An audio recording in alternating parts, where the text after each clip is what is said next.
Figure drawing is hard. So many details, like where do you even start? Well, today we are gonna make our figures look alive without worrying about anatomy, boxes, or stiff poses. Let's dive right in. Every artist starts figure drawing by having a model stand still for them to draw. But in reality, real life is never still. People move all the time. They shift weight, they lean, even when they are just standing. There is a bit of energy, a bit of movement in every stance. Even a simple standing figure can be made way more interesting by adding a bit of tilt, shift, imbalance, something that gives the pose some weight and energy. Because humans or animals aren't statues. Well, except when they are, but even statues evolved to have more movement. So, let's take a quick trip through art history. Early art, like cave paintings, art was quite flat. No movement, just stiff figures that are mostly stick figures because there was no much details or like 3D look. Then we got a little better, like look at the ancient Egyptian statues, more detail but still rigid, symmetrical, like as if they are only moving in like 2D planes. But then, bam, the Romans. They figured it all out. Movement, twists, figure leaning, shifting, pushing against the gravity. They sculpted their figures in motion, creating balance and tension, and that's the energy we want to bring into our drawings. First concept, gesture.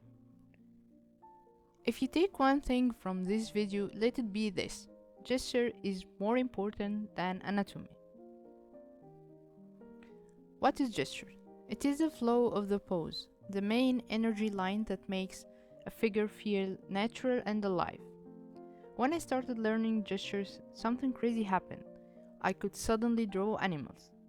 Even though I never practiced animals, and I got stuck whenever I had to draw some animal for some commission, but when I put more effort into gesture studying, I found myself suddenly able to draw animals because I wasn't paying attention to the details of the anatomy, but rather how the movement is, how their weight is stabilized in the figure, and how the energy of their movement is. And these things are the same, whether it's an animal or a human or anything that's moving, really. So, how to find my gesture lines or my line of action? Ask yourself this. Where does the movement start? Where does it end? What direction is the energy flowing? Like, forget boxes and circles for now. Just think of the energy, like drawing a gust of wind or a plant moving and twisting with the air. Even in a standing pose, there is weight pressing down and energy pushing up. It's never just a straight line.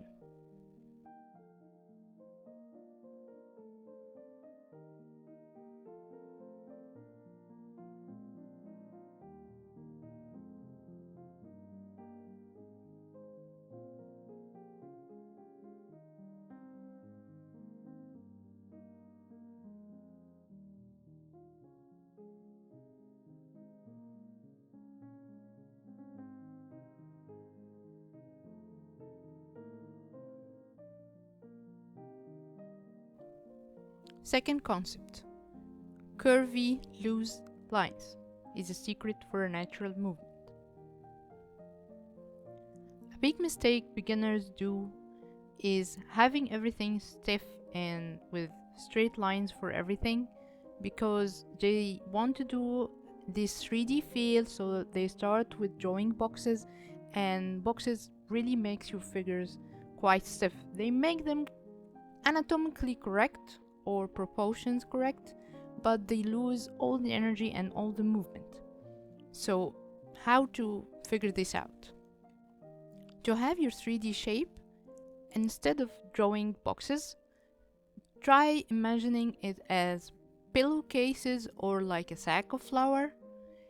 It would have the same volume like a box, but rather it is way softer and twists and moves more natural and is quite similar to how the body actually moves.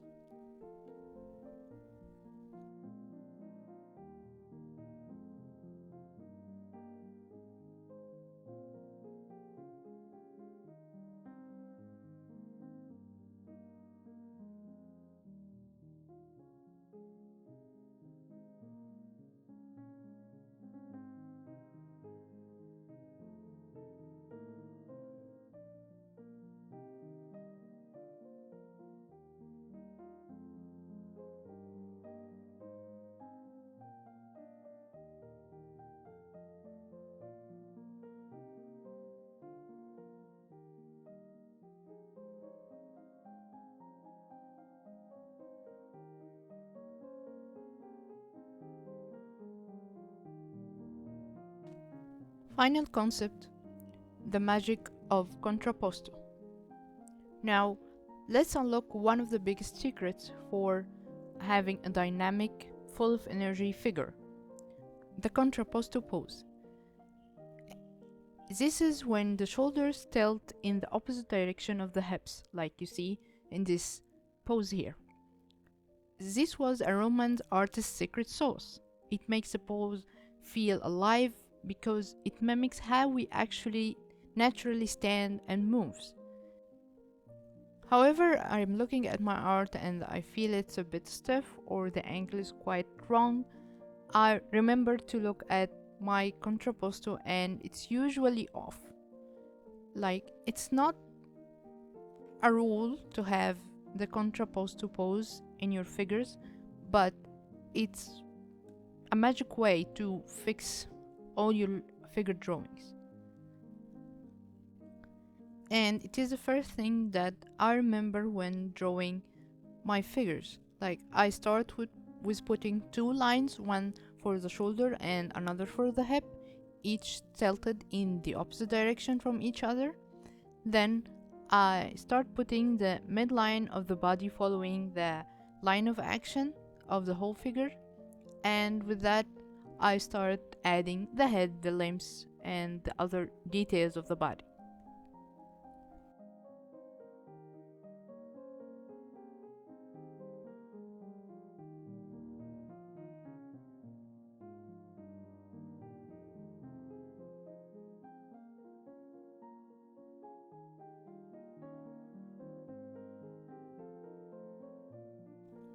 And with that, we have reached the end of our first video in 3 video series about how to draw figure drawings for beginners. If you liked this video so far, don't forget to like and subscribe to see the next videos as well. See you later.